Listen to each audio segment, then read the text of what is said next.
ಕೋಲಾರದ ಕಥೆಯನ್ನು ನೋಡಲೇಬೇಕು. ಯಾಕಂದರೆ ಒಂದು ಕಡೆಗೆ ಪ್ರೀತಮ್ ಗೌಡರ ಮುನಿಸು ಒಂದು ಕಡೆ ನೋಡಿದ್ವಿ, ಇನ್ನೊಂದು ಕಡೆಗೆ ಮುನಿಯಪ್ಪನವರ ಮುನಿಸು ಇದೆಯಲ್ಲ ಅದು ಕೋಲಾರದಲ್ಲಿ ಕಡಿಮೆ ಆಗ್ತಾನೇ ಇಲ್ಲ. ಏನು ಮಾಡಿದ್ರೂ ಕೂಡ ತೇಪೆ ಹಾಕೋಕ್ಕಾಗ್ತಾ ಇಲ್ಲ. ಹೀಗಾಗಿನೇ ಕೋಲಾರ ಎಲ್ಲೋ ಒಂದು ಕಡೆಗೆ ಏನು ಅಂತಂದರೆ ಕಾಂಗ್ರೆಸ್ ಇದೇ ರೀತಿಯ ಸ್ಥಿತಿಗತಿಗಳನ್ನು ಮುಂದುವರಿಸಿದರೆ ಬಿಟ್ಕೊಟ್ಟರೂ ಆಶ್ಚರ್ಯ ಇಲ್ಲ. ಒಬ್ಬರನ್ನ ಕಂಡ್ರೆ ಒಬ್ರಿಗೆ ಆಗಲ್ಲ. ಯಾವಾಗ ರಮೇಶ್ ಕುಮಾರ್ ಕೈ ಮೇಲುಗೈ ಆಯಿತು ಅಂತ ಗೊತ್ತಾಯ್ತಲ್ಲ, ಗೌತಮ್ ಪರ ಪ್ರಚಾರಕ್ಕೂ ಕೂಡ ಮುನಿಯಪ್ಪ ಹೋಗಿಲ್ಲ. ಹೀಗಾಗಿ ಮುನಿಯಪ್ಪನವರಾಗಿರ್ಬೋದು, ಮುನಿಯಪ್ಪನವರ ಮಗಳಾಗಿರ್ಬೋದು, ಪ್ರಚಾರ ಮಾಡ್ತಾ ಇಲ್ಲ. ಇಬ್ಬಿಬ್ರು ಶಾಸಕರೇ ಏನಾದರೂ ವಿಮುಖರಾಗ್ಬಿಟ್ರೆ ಜೊತೆಗೆ ಮುನಿಯಪ್ಪ ಆ ಕಡೆ ಭಾಗದ ಪ್ರಭಾವಿ ನಾಯಕ. ಇನ್ನು ಮುನಿಯಪ್ಪ ಮತ್ತು ರಮೇಶ್ ಕುಮಾರ್ ಅವರು ಒಂದಾಗಲಿಕ್ಕೆ ಸಾಧ್ಯನೇ ಇಲ್ಲ ಬಿಡಿ, ಅಷ್ಟರ ಮಟ್ಟಿಗಿದೆ ಅವ್ರದ್ದು. ಇನ್ನು ಅವರು ಕಾಂಗ್ರೆಸ್ಸಿಗರೇ ಅಲ್ಲ ಅಂತ ಬೇರೆ ರಮೇಶ್ ಕುಮಾರ್ ಹೇಳಿದ್ದಾರೆ. ಮುನಿಯಪ್ಪ ವಿರುದ್ಧ ರಮೇಶ್ ಕುಮಾರ್ ಕಿಡಿಕಾರಿದ್ದಾರೆ. ಅವರು ಕಾಂಗ್ರೆಸ್ ನಾಯಕರ ಅಂತ ಕೂಡ ಕೇಳಿದ್ದಾರೆ. ಇವರು ಸರಿಯಾಗಕ್ಕೆ ಸಾಧ್ಯನಾ? ಮುನಿಯಪ್ಪ ಅಪ್ಪಿ ವರುಣ್ ಹೈನುಗಾರಿಕೆ ಮಾಡಿ ವರ್ಷಕ್ಕೆ 75 ಲಕ್ಷ ಆದಾಯ ಗಳಿಸ್ತಿದ್ದಾರೆ. ನೀವು ಕೂಡ ಅವರಿಂದ ಕಲಿಬೇಕಾ? ಅವ್ರ ಜೊತೆ ವಿಡಿಯೋ ಕಾಲ್ನಲ್ಲಿ ಮಾತಾಡಬೇಕಾ? ಈಗಲೇ ಫ್ರೀಡಮ್ ಆ್ಯಪ್ ಡೌನ್ಲೋಡ್ ಮಾಡಿ. ತಪ್ಪಿ ಗೌತಮ್ ಪರವಾಗಿ ಕೆಲಸ ಮಾಡ್ತಾ ಇಲ್ಲ, ಪ್ರಚಾರ ಮಾಡ್ತಾ ಇಲ್ಲ. ಇದಕ್ಕೆ ಸಂಬಂಧಪಟ್ಟಂಗೆ ಮುಖ್ಯಮಂತ್ರಿಗಳು ಉಪಮುಖ್ಯಮಂತ್ರಿಗಳಿಗೆ ಕೇಳಿದ್ರೆ ಇಲ್ಲ ಅದನ್ನು ಸರಿ ಮಾಡ್ತೀವಿ ಅಂತ ಹೇಳ್ತಾರೆ. ಅವರಿಂದಲೂ ಕೂಡ ಸರಿಯಾದಂಥ ಉತ್ತರ ಇಲ್ಲ. ಒಂದು ಲೆಕ್ಕದಲ್ಲಿ ಕಾಂಗ್ರೆಸ್ ನಾಯಕರೇ ಕೈ ಚೆಲ್ಲಿಬಿಟ್ಟಿದ್ದಾರೆ.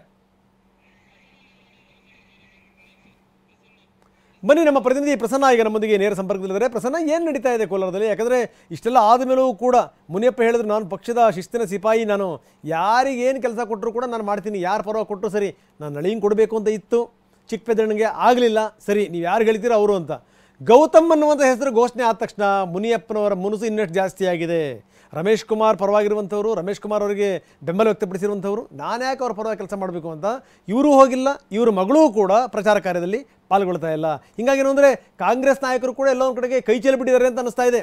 ಏನು ನಡೀತಾ ಇದೆ ಕೋಲಾರದಲ್ಲಿ? ರಂಗನಾಥ್, ಮೇಲ್ನೋಟಕ್ಕೆ ಕೋಲಾರದ ಅಭ್ಯರ್ಥಿ ಕಾಂಗ್ರೆಸ್ ಅಭ್ಯರ್ಥಿ ಅನ್ಸಿದ್ರು ಕೂಡ ಎಲ್ಲೋ ಒಂದ್ ಕಡೆ ಅದು ಎರಡೂ ಬಣಗಳಿಗೂ ಕೂಡ ಅಷ್ಟರ ಮಟ್ಟಿಗೆ ಸೂಕ್ತವಾದಂತ ಅಭ್ಯರ್ಥಿ ಅಂತ ಕಾಂಗ್ರೆಸ್ನವರಿಗೆ ಅನಿಸ್ತಾ ಇಲ್ಲ. ಸ್ವತಃ ಸಿಎಂ ಸಿದ್ದರಾಮಯ್ಯ ಮತ್ತು ಡಿಸಿಎಂ ಡಿ.ಕೆ. ಶಿವಕುಮಾರ್ ಅವರು ಕೂಡ ಎಲ್ಲೋ ಒಂದ್ ಕಡೆ ಇಡೀ ಗೊಂದಲಗಳನ್ನ ಬಗೆಹರಿಸುವಂತ ನಿಟ್ಟಿನಲ್ಲಿ ಮಾಡಬೇಕಂತ ಎಲ್ಲ ಪ್ರಯತ್ನಗಳನ್ನು ಕೂಡ ಒಂದು ಹಂತದಲ್ಲಿ ಮಾಡಿ ಸದ್ಯಕ್ಕೆ ಕೈ ಚೆಲ್ಲಿದಂತೆ ಕಾಣ್ತಾ ಇದೆ. ಕೆ.ಎಚ್. ಮುನಿಯಪ್ಪ ಅವರಿಗೆ ಅಭ್ಯರ್ಥಿ ಆಯ್ಕೆ ವಿಚಾರದಲ್ಲಿ ಇನ್ನೂ ಕೂಡ ಮುನುಸು ಕಮ್ಮಿ ಆಗಿಲ್ಲ, ಮುನುಸು ಮತ್ತಷ್ಟು ಜಾಸ್ತಿ ಆಗ್ತಾ ಇದೆ. ಇದಕ್ಕೆ ಪ್ರಮುಖವಾದಂತ ಕಾರಣ ಸಿಎಂ ಸಿದ್ದರಾಮಯ್ಯ ಮತ್ತು ಡಿಸಿಎಂ ಡಿ.ಕೆ. ಶಿವಕುಮಾರ್ ಬರುವಾಗಲೂ ಕೂಡ ತನ್ನನ್ನ ಪ್ರತ್ಯೇಕವಾಗಿ ಮುಖ್ಯಮಂತ್ರಿಗಳಾಗ್ಲಿ ಉಪಮುಖ್ಯಮಂತ್ರಿಗಳಾಗ್ಲಿ ಅಥವಾ ಪಕ್ಷದ ನಾಯಕರಾಗ್ಲಿ ಕೋಲಾರಕ್ಕೆ ಬನ್ನಿ ಅಂತ ಹೇಳಿ ಯಾವುದೇ ರೀತಿಯ ಆಹ್ವಾನ ಕೊಟ್ಟಿಲ್ಲ ಅನ್ನುವಂತ ಒಂದು ಮುನಿಸು. ಇನ್ನೊಂದು ಮುನಿಸು ಬಣರಾಜಕೀಯ ಅಲ್ಲಿ ಮತ್ತಷ್ಟು ತೀವ್ರ ಮಟ್ಟಕ್ಕೆ ಹೋಗ್ತಾ ಇದೆ. ಕೋಲಾರದ ಉಳಿದ ಎಲ್ಲ ಮುನಿಯಪ್ಪನವರ ವಿರೋಧಿ ಶಾಸಕರೆಲ್ಲರೂ ಕೂಡ ತಾವು ಮುನಿಯಪ್ಪ ಇಲ್ಲದೆಯೇ ಕಾಂಗ್ರೆಸ್ ಅಭ್ಯರ್ಥಿಯನ್ನು ಗೆಲ್ಸ್ಕೊಂಡು ಬರ್ತೀವಿ ಎನ್ನುವಂತ ಶಪಥವನ್ನ ಮಾಡಿದ್ದಾರೆ. ಯಾರು ಕಾಂಗ್ರೆಸ್ಗೆ ಕೆಲಸ ಮಾಡ್ತಾರೆ ಅವರು ಕಾಂಗ್ರೆಸ್ಗರೇ ಅಲ್ಲ ಅನ್ನುವಂತ ನೇರವಾದಂತಹ ಟಾಂಗ್ ಅನ್ನ ರಮೇಶ್ ಕುಮಾರ್ ಅವರು ಕೊಡ್ತಾ ಇದ್ದಾರೆ. ಮುನಿಯಪ್ಪ ಅವರು ಹೇಳೋ ರೀತಿಯಲ್ಲಿ ಎರಡೂ ನಾಯಕರನ್ನ ಕೂರಿಸಿಕೊಂಡು ಒಂದು ಸಂಧಾನ ಸೂತ್ರವನ್ನ ರಚಿಸಬೇಕಾಗಿತ್ತು. ಆದ್ರೆ ಆ ಸಂಧಾನ ಸೂತ್ರವನ್ನ ರಚಿಸೋದಕ್ಕೆ ಸ್ವತಃ ಸಿಎಂ ಸಿದ್ದರಾಮಯ್ಯನವರೇ ಸಿದ್ಧರಿಲ್ಲ ಅನ್ನುವಂತ ರೀತಿಯ ನಡವಳಿಕೆ ಏನಿದೆ ಅದು ಮುನಿಯಪ್ಪ ಅವರ ಸಿಟ್ಟು ಮತ್ತಷ್ಟು ಹೆಚ್ಚಾಗೋ ರೀತಿಯಲ್ಲಿ ಮಾಡ್ತಾ ಇದೆ. ಈ ಕಾರಣಕ್ಕೋಸ್ಕರ ಅವರು ಕೂಡ ಅಲ್ಲಿ ಪ್ರಚಾರದಲ್ಲಿ ಭಾಗಿಯಾಗ್ತಾ ಇಲ್ಲ. ಗೌತಮ್ ತಮ್ಮ ಅಭ್ಯರ್ಥಿ ಅನ್ನುವಂತ ಮಾತನ್ನು ಕೂಡ ಹೇಳ್ತಾ ಇಲ್ಲ.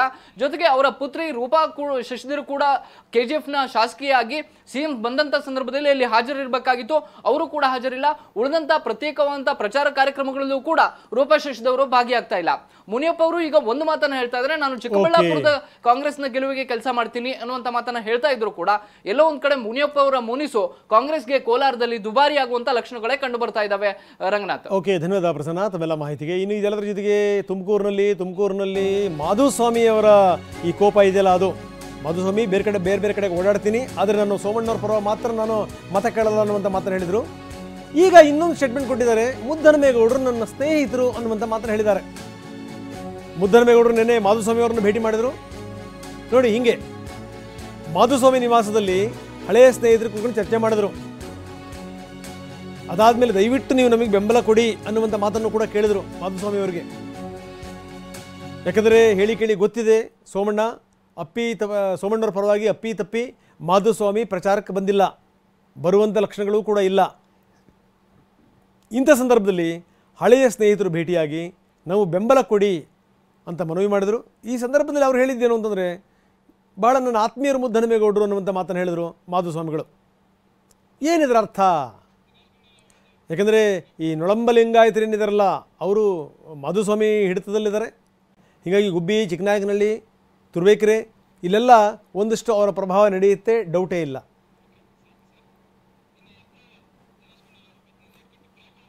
ಭೇಟಿ ಆದ ತಕ್ಷಣವೇ ಎಲ್ಲ ಕೂಡ ಆಗೋಗ್ಬಿಡುತ್ತೆ ಅಥವಾ ಅವ್ರಿಗೆ ಬೆಂಬಲ ವ್ಯಕ್ತಪಡಿಸ್ಬಿಡ್ತಾರೆ, ಆ ಮತಗಳೆಲ್ಲ ಬಂದ್ಬಿಡ್ತಾರೆ ಅಂತ ಹೇಳೋಕ್ಕೆ ಸಾಧ್ಯ ಇಲ್ಲ. ಆದರೂ ಇಂಥ ಸಂದರ್ಭದಲ್ಲಿ ಇಬ್ಬರು ನಾಯಕರು ಅದರಲ್ಲೂ ಸ್ನೇಹಿತರ ಭೇಟಿ ಇದೆಯಲ್ಲ, ಅದು ಭಾಳ ಗಮನಿಸಬೇಕಾದಂಥ ಸಂಗತಿ.